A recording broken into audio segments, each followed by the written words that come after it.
Hey guys, it's David from Automotive Press. I have right here all new Hyundai Palisade, but this one is the off-road capable XRT trim. And I just want to talk about this against my own Lexus GX 550, which is, as you know, body on the frame, full capability for off-roading. But this thing is almost half the price of my 550 Overtrail Plus. So what do you actually get by going from this to that? Well, you might be surprised that you get a lot of value with this unitized body XRT because this is capable of doing some light off-roading. And from my perspective, while I still love the GX 550, I have to admit, for almost half the price, this thing is a bargain of the century. I will also review the luxury version, the flagship version of the Palisade called the Calligraphy as well. So I'll talk about that toward the end of the video. But for now, let me talk about the Hyundai Palisade XRT. And then I'll reference back a little bit against my GX. And then finally, we'll talk about the Calligraphy version as well. Let's go. Welcome back. So I have the Hyundai Palisade all new for this year. And again, this is the off-road capable XRT. I happen to have my own Lexus GX 550 beside me, so it's kind of fun to compare the two. Kind of interesting to note that the new Palisade has grown in size. It's almost the same size as Toyota Grand Highlander. So I'll reference that vehicle as well when I'm talking about the Palisade. So I was surprised to find how much of a value you get with the Palisade because it's about the same size as the Grand Highlander, also about the same size as Honda Pilot, but it's quite a bit cheaper. And again, you get this nice XRT trim. So let's take a look at the quality first. All Hyundai Palisades are built in Korea right now. I don't know if they'll move the production to US or not, but for now, it is built in Korea. So the gap is actually really good. 3mm there, a bit wider at 3.2mm there, nicely contoured here. And the gap is 2.9mm there, if you can believe that. And very consistent at 3mm. And back a little bit wider here at 3.5. If you were to compare to my Tahara built, Japan built GX 550, not all that different because it's also about 3.1mm all the way through. I'm not going to do a full audit check on my car. I've done that before, but it's more or less 3.0 to 3.1mm. About the same level of quality. The paint is obviously different because I got the normal paint over here. This is the semi-matte or semi-gloss paint. And obviously it's a little bit hard to compare. I'm not a huge fan of the semi-gloss paint. It looks cool, it looks great, but very difficult to maintain because you can't wax this paint. And if you scratch it, very difficult to fix as well. So I don't recommend it, but certainly looks great. But what else is interesting about this XRT trim? Well, you get a full tow hooks in the front. So recovery hooks are here. Mine is hidden underneath, so you can't really see it, but I really like the thing sticking out. And you get off-road tires, but not a true off-road tires. I've got upgraded wheels and tires on my GX, so this is not your OEMs, but I got the Falcon Wild Peak right here. And these are the cross contact from the Continental. Basically street tires with some off-road capable tread. Otherwise, the entire new Palisade lineup looks really good. It's, again, really big. Even the wheelbase is being stretched. And you can tell it's actually bigger than my GX 550. And the GX is already much bigger than before as well. You also get tow hooks or recovery hooks in the back as well. So this is, again, called XRT Pro. You get this orange tow hooks, which is great because a lot of companies have dropped these things, especially Toyota doesn't have that. So it looks really good from outside. Quality looks excellent. Let's take a look inside. All right, so I'm inside the Palisade now. And this is the XRT Pro. So it's all blacked out, at least in this particular trim. And you get lots of soft panels though, unlike many Toyota models that has hard plastic. So this is all soft. Fake stitching here, but it's also soft. Looks a little bit basic in playing here, but it's supposed to be business-like because it's off-road capable XRT and not supposed to look like a luxury car. So it looks good. I like the design changes they made. You can rest your hand here to get to my cups or to my phone. You get not just a regular USB, but also a 100-watt USB. You can actually charge your laptop here. And this is supposed to be like a palm rest also. Lots of buttons and switches, although you still get touch panel here for the various HVAC controls. I still prefer all buttons and no touch panel, but this one is actually pretty good. It's quite responsive. You get 12.3 inches, 12.3 inches. That's pretty well standard across the board. The screen is tilted this way, so it's easy to see. And like all Hyundai and Genesis product, it's really easy to use. I love their interface. better than what we find in Toyota models. But overall, it's just lots of interesting features. Now, when I reviewed the Calligraphy also toward the end of the video, they have additional luxury features which I will show you at that point.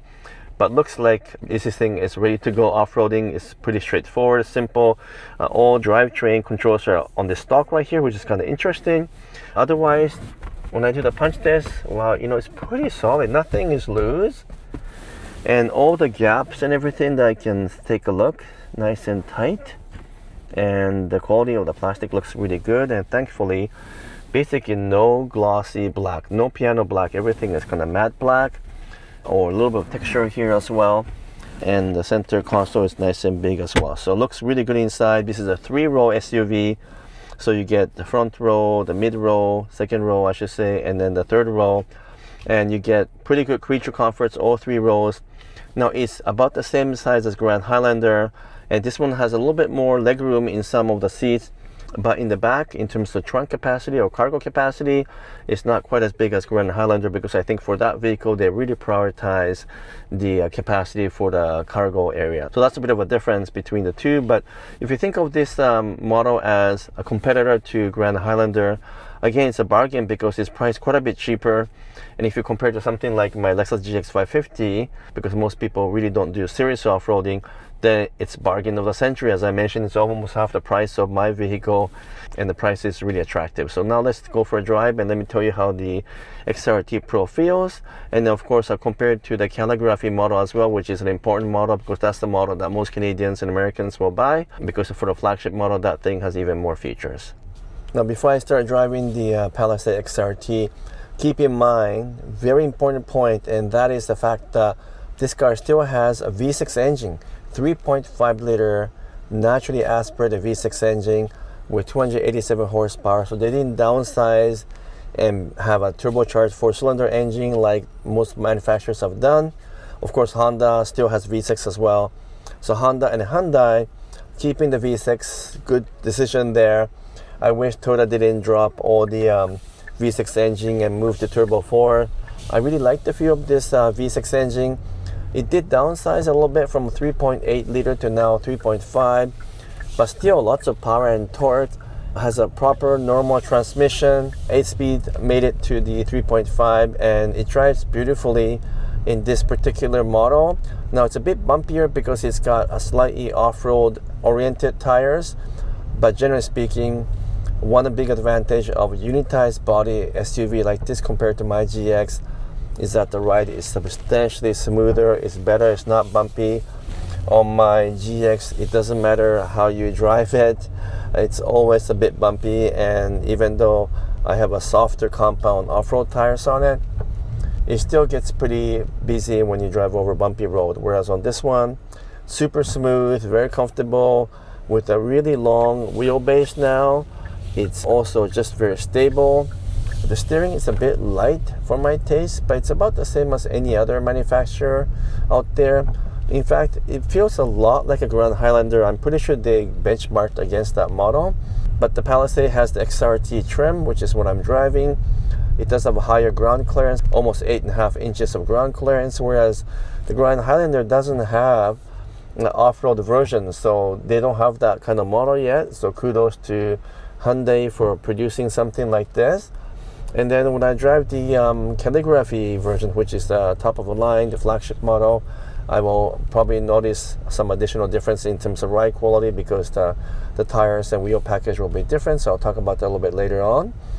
But all I can say for now is that with a naturally aspirated V6, this one feels better than the Grand Highlander. The Honda Pilot also feels great, and that one also has a V6 engine.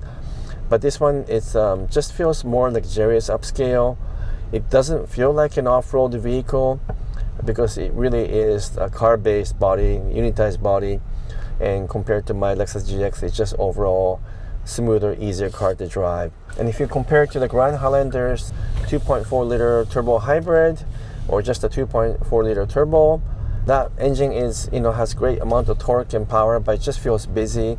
It's not well suited to that large SUV. These are large 3-row SUVs, so the V6 engines are much better suited. Now let me switch over to the Calligraphy version now and tell you if I notice much difference between that and this XRT trim, even though I really like this trim because this is the model I would buy if I were to buy something like this. Alright, so I now have the Calligraphy version of the Palisade. This is the flagship, the luxury version, and you can just tell from looking outside, even though the body is same and everything, it got this beautiful kind of semi-chrome finish on the end of the body. This is the A, B, C, D pillar. It looks gorgeous with the big wheels and dark green metallic. I mean, it doesn't look like mid-priced vehicle. It looks like a car costing twice as much. But what about the paint job? I'm going to check the thickness quickly because I didn't do that on the XRT Pro, partly because that was a matte paint and I wanted to do a paint thickness check on a regular paint. So this is 125 microns, front fender is 128, 109, a little bit thinner on the front door, 121, and one more check, rear fender here, 110. So give or take about the same as what you'll find in most vehicles in this price range, maybe a tiny bit thicker than your typical Toyota models because they tend to be between 100 to 120 microns. Paint job looks really good. They're all steel panels. I just did a quick check with this one as well. So the hood is actually steel. An added bonus is that you don't have to worry about the hood fluttering or shaking or vibrating when it's a steel hood instead of an aluminum hood. Otherwise, paint job looks really good. Some orange peel, which is often the case with cars built in Asia. And this dark green looks really good. I just noticed some minor paint defect along here. And there's a little bit more orange peel than I like to see along here. But this is a first year production, most likely this is one of the earlier production models, so I can be a little bit forgiving. The inside is more or less the same design, well actually identical I should say, but the color scheme is different, so I'll show you the inside. So as you can see, the inside is same as XRT Pro, just some minor changes in terms of trim. And even though this interior, which is kind of in a baseball glove color, looks good, it's a little bit too much monotone because this is all same color, all same color. Hyundai is usually pretty good at mixing different colors and combinations of fabrics, but you do have some of that, but the color is the same, so I'm a little bit disappointed with that. But the most important thing is I want to know if the ride and the drive feel is different from XRT Pro, so let's go for a quick ride. So now I'm driving the Calligraphy version on the road, and right away there's a difference because it's using kind of proper street tires, not off-road tires, and suspension is also different between XRT Pro and Calligraphy. So this one definitely rides very smooth, really quiet, very refined. Honestly, really not a huge difference between this and $150,000 luxury cars from Germany or from Japan. They all smooth, but this one is getting right up there in terms of overall quality and overall feel. So I really like the Genesis model, for example, for ride and feel, but this one just feels like a Genesis. For that matter, it feels like some of the more expensive Lexus model as well. So kudos to Hyundai for being able to produce an affordable SUV that feels this smooth and this quiet. Engine is the same, so there's no difference in the feel, but it's just a really smooth vehicle. But I will admit that I prefer the steering feel on XRT because it's a little bit heavier, a little bit better feedback. This one is really light, so I don't like the steering effort. Even if I put on the sports mode, it's still very light. But overall, what can I say about the Palisade if I compare it to Toyota Grand Highlander with a turbo 4? This one has a proper 6-cylinder engine. If I compare this to, let's say, even some of the more expensive models from Lexus, like I said, it's a bargain of the century for what you get in terms of luxury, in terms of features for the dollar, in terms of ride quality, and overall quality as well. So I can't say enough about the value of the new Hyundai Palisade. There will be a hybrid model as well, and then maybe, who knows, a plug-in hybrid at some point. So I'm looking forward to driving those iterations of the Palisade. But even with just this model, with a 6-cylinder engine, it's already top-notch. So I hope you enjoyed my video about the Palisade, both XRT Pro and the Calligraphy. More to come when they introduce the hybrid. But for now, if you enjoyed my video, please give me a thumbs up, make some comments, and if you haven't subscribed yet, would you kindly subscribe, because many of you guys watch my video but are not subscribers. Anyhow, until next video, I'm signing off for now. Thank you so much.